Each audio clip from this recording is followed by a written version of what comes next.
Hello, everyone. I'm Denton Davidson, senior editor at Gold Derby, here with Jessica Lee Gagné, the director of photography for the Apple TV Plus drama series Severance. Jessica, you've worked with Ben Stiller previously on Escape from Dannemora, so you have history with him, and the script is insane. So I'm curious, what draws you to a project? Is it a work history with someone like Ben? Is it the script? Is it the scenes that you can envision for yourself? What pulls you in? For this project, it was the work relationship, I think, with Ben that drew me in. I knew, I think that's actually like the hardest thing to find in projects as a cinematographer is like really clicking with a director. It's like something that's really rare. And after doing Dannemora, which was 7 episodes, it was a lot of work, and it overall was really great. And I wanted to see like what our next project was going to be, because Severance wasn't at the top of my list in the projects that we could have done. I was a bit afraid of it because I think any cinematographer would have been afraid of Severance. A lot of the tone and the vibe of it came from how it was done, how it was also cast, and those decisions you don't really know. Like, I didn't know who was going to really be who, and how it was going to be made. So I felt like it was a risk when it turns out it really wasn't. But yeah, it was because of our previous work together that I felt like I had to do it. What were those early conversations like with Ben when deciding how you guys wanted to approach this world, and when did you find that confidence and figure out, all right, this is going to be our method, and I feel good with this? The first conversations were, they're maybe more about the world and the architecture, and like the style that it could be. Visually, I think like there were many options for Ben probably as to what it could look like. And it took bringing together the production designer and the DP and him to really like push something forward, because I think you needed all three of those people to make something that was cohesive and strong, because it could have been really soft. And I think we went for very, very strong decisions early on, like finding Bell Labs happened really early in the process, and that defined a lot of what it was going to look like. And a lot of our conversations came from going in that style of architecture. And I think we also, knew quite fast that we wanted two aesthetics, two different kind of camera styles, but there was the worry of them like not really meshing together. So a lot of prep was about figuring that out, and like, well, it was as simple as just like having a similar contrast, and not the worlds were going to like be lit differently and be shot differently, but ultimately it was still the same, kind of like the same contrast in the image that I think brought it together. It's as simple as that. And there's something that feels futuristic in terms of Lumen, but it's also very retro, like the office space. So what was your understanding of the world that they were living in? Did you feel like it was something here, a parallel universe? What was your understanding of where you were? But I think the whole show is kind of based in that you don't really know where you are, and that was definitely a conversation that happened early on about, we don't want to know what year it is. We know it's the United States, we're like, we are anchoring it somewhere in this society. But we don't like it never really wanted to be defined. So that kind of opened a lot of doors aesthetically to be able to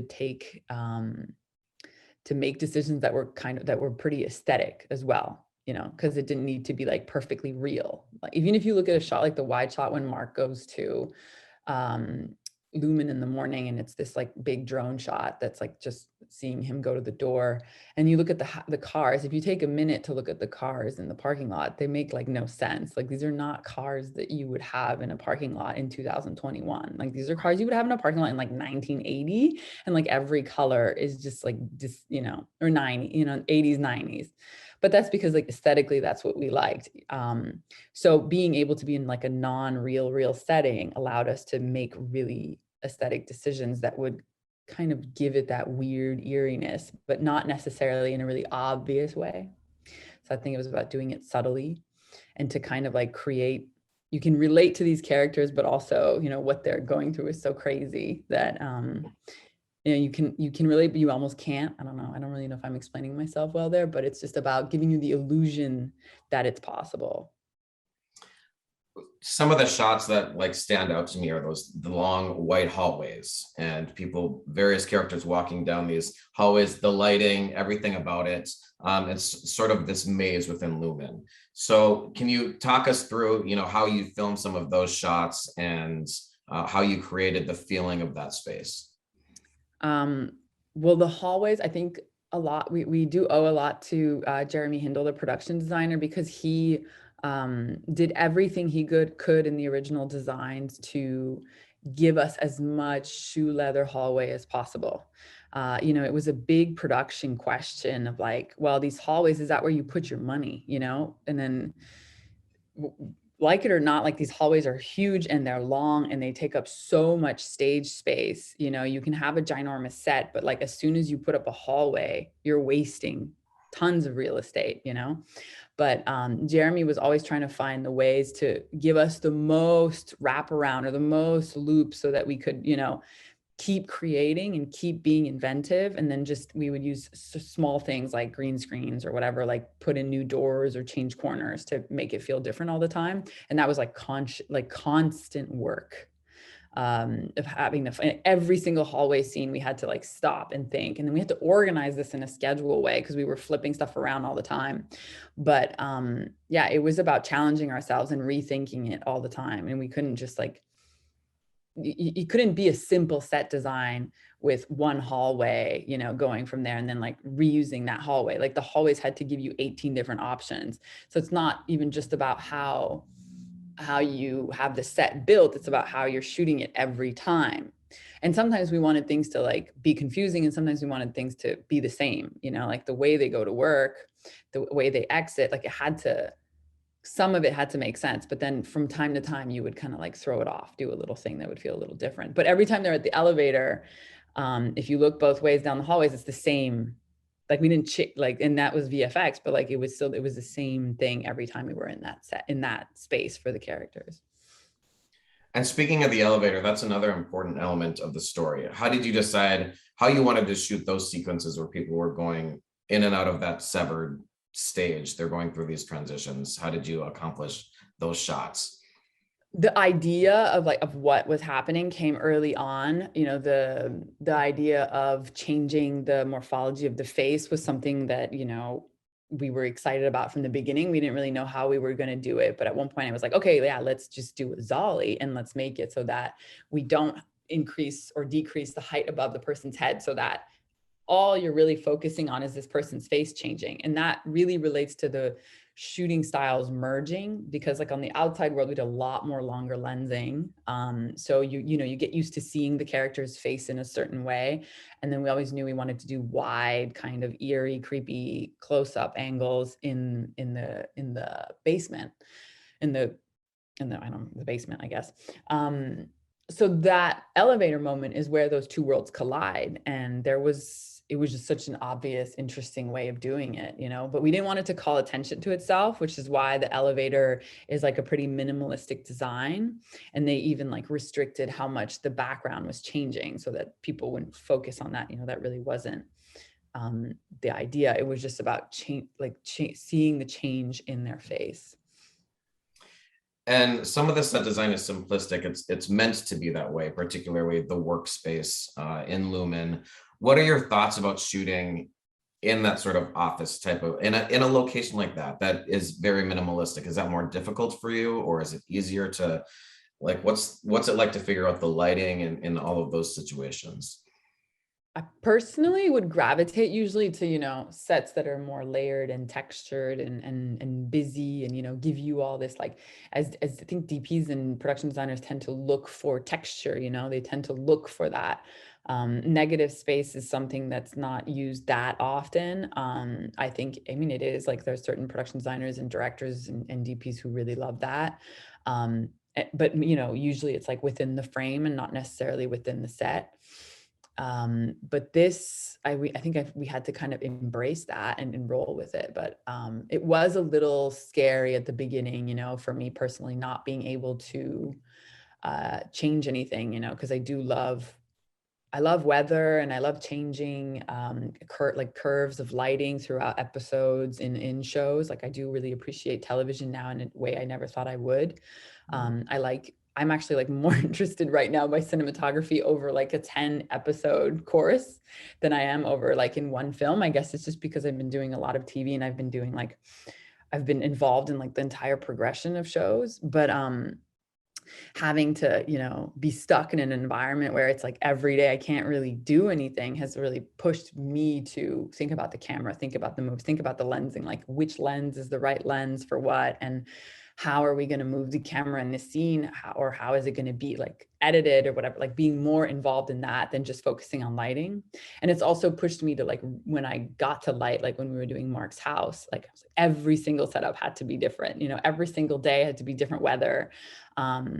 And like I was very lucky to work with an AD and to work with this cast who were super flexible about me coming in and changing the order of all the scenes every day. When we were doing exteriors, I was literally having to call out the shots like the day before, like, oh, we're going to shoot this scene tomorrow. And then Ben would go along with it and the actors would go along with it, because that's not always the case. And it's really hard for actors to do that kind of like process. I mean, some of them are fine with it, but some of them it really disrupts their way of acting. So if it, you know, I do ask for permission to make sure that that's okay. But ultimately, like Severance really surprised me. It wasn't as limiting as I thought it was going to be initially. And it was kind of liberating and really allowed me to grow in another way as a cinematographer. And the outside world does give you another opportunity to do something different. What was it like to have those two separate worlds? And does the weather cooperate with you all the time? Is there any times where you're like, no, I didn't ever get the shot that I quite wanted?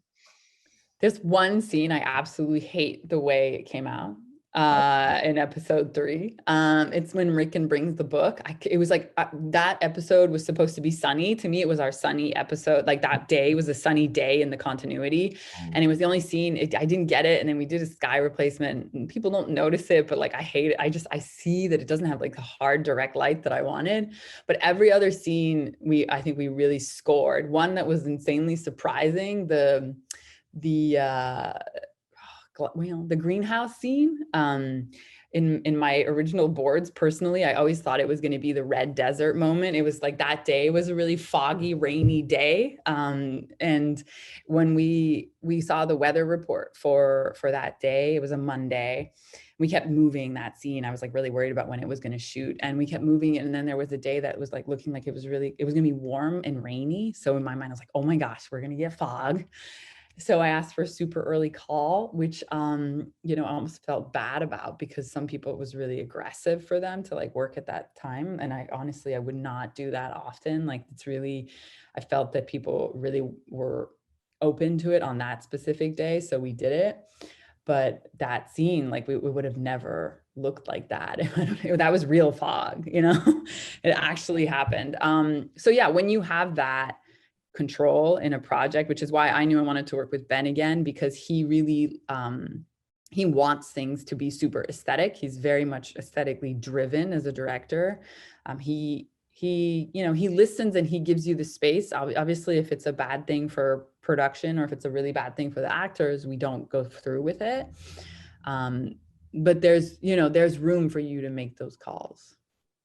And when you go into a project, how do you know what equipment you want to use? Is that just something that you know you've been trained to do, so you're comfortable with that, or I want to do multi-camera or not? You know, what lenses? That's foreign to someone like me. You know, how do you go into a project and think about that? My process is really similar every time, but it's always given me different results. It's very much like intuitive.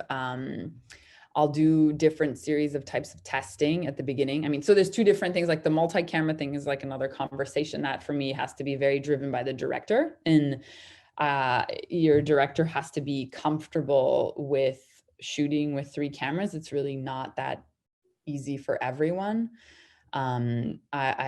like Ben can handle it. He's very much able to do many things at the same time. But like some people want to focus on one camera, and and they know that they want that exact image, and that, you know, it's going to be that. Ben is a director that likes to explore a lot. So I think that having this, he likes to improvise. He likes to like feel things out. So that gives it's a very different process for actually like capturing that performance. So I feel like when we do the 3 camera work, it actually gives him wings in that sense. You know, he really can take advantage of it. Sometimes we see it's not the right thing for a scene, and we're like, no, we know that like we're going to do this differently. Or sometimes after seeing one setup, he knows that he wants to go in another direction, and it's actually, this is the camera he's focusing on, and the other ones we drop them or whatever. But for him, that works really well. And for the lighting, with the lighting and how this show was built, you could do that kind of work because it was all like top lit. The rest of like choosing the lenses and the cameras and all of that, you know, I've been working on very long projects recently. They've been very time consuming, long periods of time. So I haven't been, you know, super up to date on new cameras and new lenses and all of these things because it changes so much. But every time I have like a break between projects, or I'm about to start a new project, I make it a point to pull out every camera and pull out all the lenses. You know, I go to Panavision. I work very closely with Panavision. They've been amazing with me and with Ben. They've been like super helpful in our projects. I go there and I'm just like, pull out all your anamorphic lenses, or pull out all your whatever zooms, and then I'll put them on the camera and I'll look at them, and I just kind of like do some solo time with it, and I see what feels right. From that moment, then I feel like I can actually shoot something and present the directors with something, and see their reactions. You know, with Ben, it's been pretty easy because I think we have similar tastes. It's not, we don't have the exact same taste, but it's similar. I know what he likes, I know what I like. So I'm able to like make something that I know we're both going to be excited about. But then it's getting everyone else involved, you know, because you choose a camera and you choose lenses, but everyone else needs to understand how something will be shot. It's also not just because it's digital and everyone has monitors now that they can see what you're doing. No, well, they have to also understand what you're going to do from start to finish, and they need to come prepared. So if you're doing like a very strong lookup table in a camera that you've determined with a colorist, and we work with Tom Poole, who's a very important part of our process. Like we develop something that's usually quite strong as a look, like it's got a presence. So it'll affect how the colors come out. It'll affect the textures. And you want in the first couple rounds of testing to have your production designer be aware of this, to invite the costume designer to also put stuff in front of the camera. And all these things are kind of like luxurious to do, you know, like I feel like it's getting harder and harder to do this kind of testing, because it is, you know, it costs a lot, but then you can hone in and get really specific with stuff. And Ben is very specific. So, so it's good to do those things, because it gives people like a chance, not just me, you know, like we all have to kind of like figure it out together. And you've worked again with Patricia as well on Escape at Dannemora, and she's just like knocking it out of the park the last few years, especially just her TV roles. And she's just insane in this show. I love her performance. Then you also have Christopher Walken on set. Do you, as a cinematographer, are you able to appreciate that as it's happening, or is it after, when you watch it play back, where you're like, oh wow, like can you see it happening in front of you, or is your mind somewhere else? I mean, I've seen it happen, watching like amazing actors. Like I mean, also like working with Kate Blanchett on Mrs. America. I think, I mean, look, Patricia Benicio and Paul also in Dannemora were all amazing. But I think that I wasn't like ready to receive that yet, because it was kind of like my first most ambitious and maybe scary project I was working on, like, or intimidating. But on Mrs. America, watching Kate, I think was maybe like the first time that I really was like, oh my God, like her face, like how she moves, and, you know, the control, because she's a really physical actress. That was like masterful to watch, you know. And I think it took me a while to really understand how to work with her. And because every actor is really, really different also. Severance was a lot of teamwork. I think what was between the actors and between the crew and with everyone, we all had to like really work together, because it wouldn't have been possible. I think the hardest thing to understand with their performances, you know, because they're happening in front of us, but Severance was block shot. And so we were going from like episode 1 to episode 3 to episode 5. So like really, it was a very difficult schedule. And a lot of this was because of COVID. You know, we just had to make things work. Like when we went to Mark's house, we had to shoot out the entire series. So you're shooting a scene 1 episode from episode 3, and then you're shooting scene 40 from episode 8. So you struggle, you know, to like see that work that they're doing. But when I really realized it for Severance was when we were color grading, because I could see it all together. It was just so pieced together when we were shooting, even though they're like, look, like watching Chris Walken is absolutely amazing. The details in the looks of his eyes that he does, or just like the small moves that he makes with it. He doesn't do much. He doesn't need to do much, but it's so strong. So yes, there's things you see on the day, but I think the strength of Severance is like the package deal of it. Like that's where it was really strong. Yeah. And then it ends on such a cliffhanger, you know, you leave us dying for more. We know season 2 is happening. You know, when are you going to be back? How's it working? I don't know yet. I can't really give you those answers. Of course. To be continued. Well, Jessica, good luck with everything this TV awards season. Severance is streaming on Apple TV Plus. Thanks so much for chatting with Gold Derby today about your work, and we're looking forward to that season 2. Well, you're welcome. Thank you.